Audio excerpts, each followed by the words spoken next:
A pleasant good evening, Flyers fans, and this is going to be a short video just on our playoff roster and who we brought into this roster. And according to Bill Metzler on Twitter, this is our complete roster, as because you're allowed to take an unlimited amount of goalie, even though there's 34 total people. Because of that, this is the full roster. You're of course allowed to only dress the normal amount of people per game, but you will bring the whole squad into the hub with you. I really like the roster we have. We have a good mix.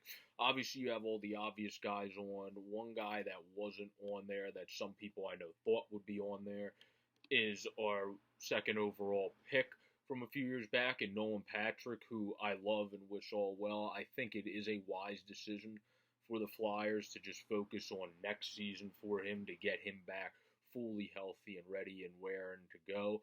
But we have guys like Morgan Frost who have immense talent. The guy scored 29 points in the minors this year. If he needs to come in, I don't think he's going to start right away personally. But I think if he needs to come in for injuries, then we're A-OK. We added Derek Grant at the trade deadline, who had, I believe it was 4 points in 7 games. He went absolutely ballistic for the Flyers and played great in the short run that he had. It was 5 points in 7 games actually. I think if I'm thinking correctly for Grant, I think it was 4 assists in 7 games. Now that I'm thinking correctly, so he had 5 points in 7 games, even better. And Scott Laughton just keeps getting better each year. Jake Voracek, who also please check out, we have videos going on with the podcast True Philadelphia Sportscast, the grittiest take, percentage chances of upsets, and I have Flyers Fan Mania 93's Chris on tonight. That'll come out tomorrow. I had Jamie Bascal, who I work with at the Flyers Nitty Gritty, who is an awesome person, Steel Flyers, who's also absolutely amazing for those videos. So please check those out for percentage upset. But the reason I brought up Chris is a huge Jake Voracek fan. Voracek gets hit a lot for all the wrong reasons.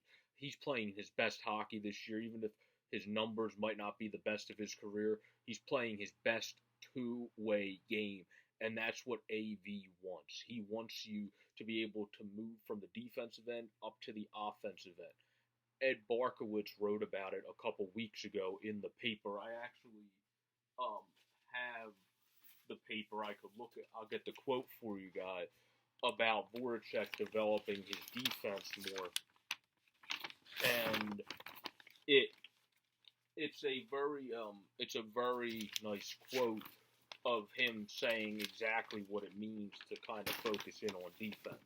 Jake Jake said experience is a big part of it. Voracek told Marcus Hayes prior to the stoppage. You learn that when you do every little thing right defensively, everything you're going to get, excuse me. You learn that when you do every little thing right defensively, eventually you're going to get the looks offensively. That's what you learn. So Jake, which has been a part of his game that people have questioned for a while, is his defensive end, which I think he got knocked for a little extra. But he's finally able to use his body well, and I think it's just the right coaching. He finally had the right coaching and mindset. I think he would have been able to do it throughout his whole career. He just finally had the right system come in and be in place to really hone in that side of his game and get him to buy into that side. Where Lavi obviously got the best offensive Jake Voracek, but I honestly think AV got the best version of Jake Voracek we've ever seen.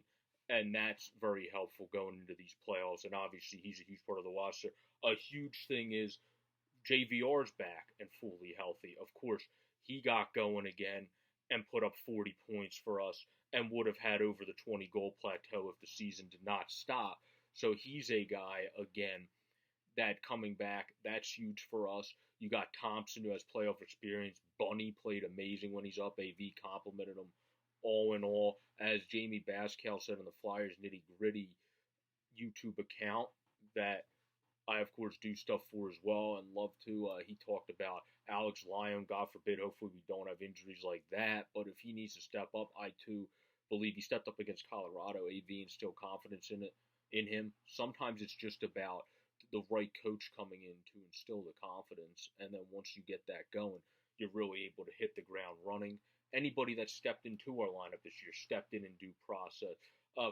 Flyers Fan Mania's Chris and I talked about this on the last podcast. Kase is a little bit of a surprise to be left off, but at the same time, not David Kase, because he plays a similar game to some of these other guys. He can play on the third line more than the fourth line, and we went into that on ours. That'll be out tomorrow, the podcast. So that's kind of why he's not on there. Obviously, Andreoff's a very good guy to bring up. He played well for the Phantoms this year. He provides leadership. He provides playoff experience, but Thompson's going to get the nod over him. They brought in Nate Thompson because he offers that playoff experience. He offers that veteran savviness, and he's the guy that's going to get the nod for the fourth line center, I would believe, going in. And if it's not Thompson, I believe because of how much they love him and how much they love that this kid could potentially even become a third liner in the future. Bunneman will probably get that chance. And then, of course, to wrap it up on defense, we have wonderful Egor Zamula, who went off in the KHL, in the Western Hockey League, WHL, excuse me, and he had 28 points in 28 games before getting injured. I mean, this kid is something else. Chris and I talked about it on the podcast again. He went off for Team Russia in the juniors as well. I agree with him. He was their best player in that, and he's a guy that's just going to be very good. He's a guy that also is going to be very interesting to follow through camp, because if there's one guy, he's coming off of the back surgery, so I question if we should put him in with that major surgery. But if there's a guy skill-wise that I think is ready and they might decide to put in and has a chance to really step in and mean something, that would be Zamula. I saw Chris check him out on Twitter at Flyers Fan Mania.